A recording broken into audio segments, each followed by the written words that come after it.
All right, I'm sure everybody's excited about kicking off the 16th season. I know our team is. We've worked extremely hard. I'm excited, about this 2016 team. I'm excited about the leadership. I'm excited about the chemistry that these guys have created. I'm excited about their attitudes, the way they prepare each and every day. I'm excited about their conditioning. And so now we get to find out what we're all about. We get to find out who we really are. You really don't know until you face some adversity. And so that's coming. It'll come at some point in this first game, whether it's going to be on the first play, the 16th, or the last play, who knows, but it's coming. So it'll be interesting to see how we adjust and how we handle the adversity that we're faced with. So. Speaking of adversity, you won't have Mac for the first half Saturday. How will things play out offensively and wide receiver?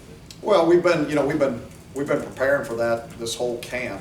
So it's really the biggest deal for us was on. He's been a starter on all four special teams. So you're talking about 4 different units that you're having to prepare for. So that's been more difficult than preparing offensively. We'll have the next receiver will step up, and we've got a lot of guys that have been playing the position. One thing Gunner's done this fall camp, he's rolled every guy inside and out. So Ryan Switzer's played inside, he's played outside, Bugs played inside, he's played outside, Hollins has played inside, he's played outside, and every one of the backups has played inside and outside. So we got quite a few guys that know what to do, and Gunner will make that decision at game time. When it comes to reps at practice this week, though, do you alter that at all, or do you just go with Mac, full steam and the same amount of reps? We'll alter it some.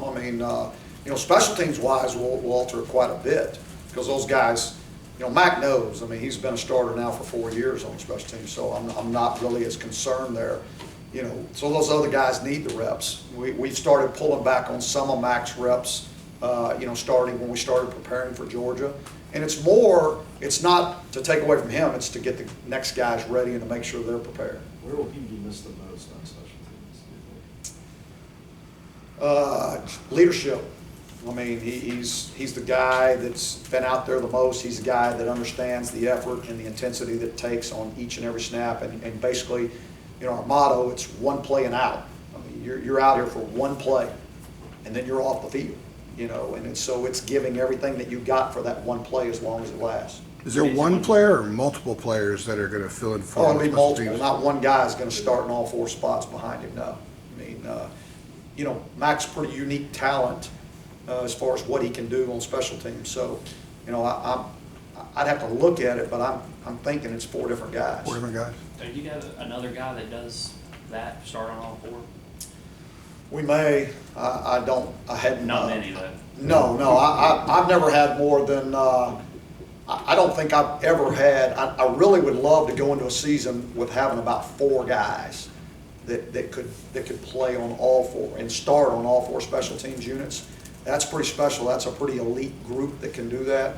And I don't know that I've had 4 in the 4 seasons we've been here. Was he on the field for on Ryan's punt returns for touchdowns? I know he's had. As far as I remember, he's usually the one that's ushering him into the end zone. Because no matter what he does, he is 100 miles an hour all the way the other way to be there when he's in the end zone. So yeah, I'm guessing he has been. Don't quote me on that because I don't know if I'm exactly right. And a receiver, is that going to be, as far as who actually starts in his place, is that going to be game time or?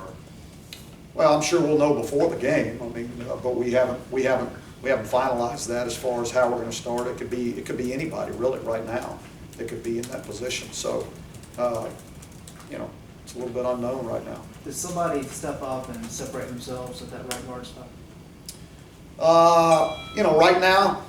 Right now, I would say that, I don't know if anybody's separated. I would say right now we've got it down to a 2-horse race, and Tommy Hatton and R.J. Prince are probably the 2 guys that are going to play there, and they both may play, so it may not be an issue. So they both may play. I don't know. Coach, Mitch made plays over the years, but he's done it in a backup capacity. Do you need to see him under the lights Saturday to be convinced? Well, I'm convinced he's our guy, so there's no question about that. But you're right, coming off the bench and in a relief role and being the starter, there is a difference there. So there will be a little bit of a learning curve for him in that aspect. You know, you don't have time to ease into the game. You got to roll. But his role doesn't change. I mean, it's take care of the football, and it's move the chains. That's it. That's all we're asking him to do. You know, you don't have to be superhuman. Just take care of the football, move the chains. You've got 5 true freshmen listed here on the depth chart. Are you taking all 5 of those guys to Atlanta? Do you anticipate? Oh, really? Yeah, I anticipate more than 5 playing, actually. I'm just talking defensive back right now in the secondary. Oh, in the secondary? Yeah. Yeah, sure are. Yeah, and I anticipate quite a few more freshmen they're going to play in the game. Do you have about a number approximately? It's probably, it could be up to 13. Really? Yeah, I mean, it could be up to, more than half the class that participates in the game.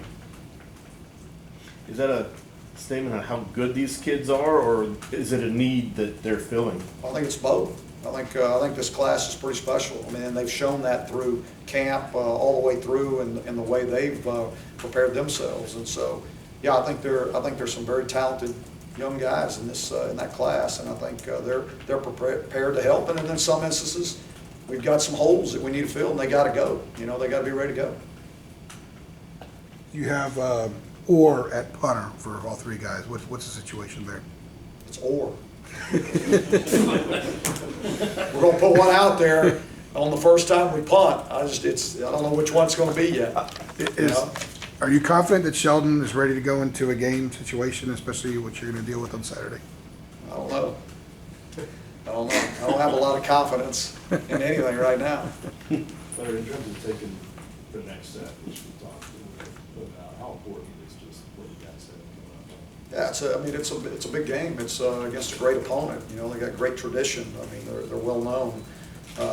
So it's a good measuring stick for us and where we are in this program right now. And so, we know, everybody knows, win or lose, it doesn't make or break our season one way or the other, because it doesn't affect the goals that we have for this football team. So, but yeah, we want to go out there and we want to win a football game, and we're preparing that way, and I believe that our guys are going to believe that they can win that football game. How much, if any, go ahead, Andrew. You've been on kind of similar stages a little bit, not quite like this, but a couple of first against South Carolina that haven't gone your way. Are Yeah. there any lessons to learn? Oh, yeah, you bet. Lessons, buku lessons, if that's a word. There's a bunch of lessons to be learned in every one of those situations, and hopefully we've learned from them and gotten a little bit better, and is it going to be enough? We'll find out Saturday night. What? You guys, go ahead, Red. No, And you are off he the line. asked my question, so it was Andrew. Everybody's so Do you eager. guys look at this as a would-be upset, or how does this team view itself? They expect to win. If you're asking me that, they expect to win. I don't think they're looking. I don't know if they know who's favored or who's not. I don't know. I don't know who's favored or who's not. Because none of that really matters when you get in a game. You got to play, so I think all I can ask for our guys is they walk out onto that field and expect to win, and if they do that, we'll be all right. Is there a different approach to this game than the South Carolina game, and how it feels and how you're approached as a staff and team? No, it's the same. You mentioned the lessons that you learned in that South Carolina game last year. 1 or 2 that kind of bigger than the others? No, not really. Nothing that, you guys know after every single game, it doesn't matter if it's the opening game or the 11th game. We go in and we evaluate it, we write down all the notes and things that we need to have done better and what we learned from it and what we're going to change, and then we go on. We're keeping those notes years and years. From 2012, but even before, things that you learned, as a head coach, and hopefully I'm a better head coach than I was when I started in 2007. So, all of it is a learning experience. Whether you win or you lose, we got to learn in every situation. With the learned experience from last year with that game for the players, having lost South Carolina and then really all 11 straight, do you think that kind of helps them not put so much pressure on themselves for this game Saturday? I hope so. I think they realize that one game doesn't make or break your season, whether it's the first game or the 8th game or whatever. This is the most important game. You heard me say it, because it's our next game. and then we'll focus on what happens after that, you know, and that's all you can do. That having been said, do you kind of get any kind of sense of feel for how important a game like this, to win a game like this, would be for the program, for the ACC, that kind of thing? Yeah, I mean, I get the feel, I get the sense of it. I mean, you know, I don't know what to say about it. I mean, yeah, we understand the importance of it. I think our players understand it. I don't, it's not something that I've talked about, you know. I haven't talked about it with our staff. I mean, they're all intelligent people. They can figure it out. What's Drenon's status? He's not on anywhere on He's the. what is he, a junior? How about this? You know, I don't talk about injuries, so. I didn't ask you, he was injured, I just asked his That's why I status. said he's a junior. He's a great kid, got dreadlocks, you know. My daughter's telling me he's got a great Instagram account. Are you rolling him out? Are you rolling him out? I'm not, no. Larry, what gives you confidence and hope that the run defense is going to be significantly better than the last time we saw? What gives me confidence? You know, I would say the things, I mean, how much work that those guys have put in, you know, their attitudes, Trey's attitude, the chemistry they have within that group. I think, you know, the things that Gene and the staff have put in and installed, you know, it gives me confidence. I feel comfortable with where those guys are right now. Is there there's probably no way to know until. No way to know.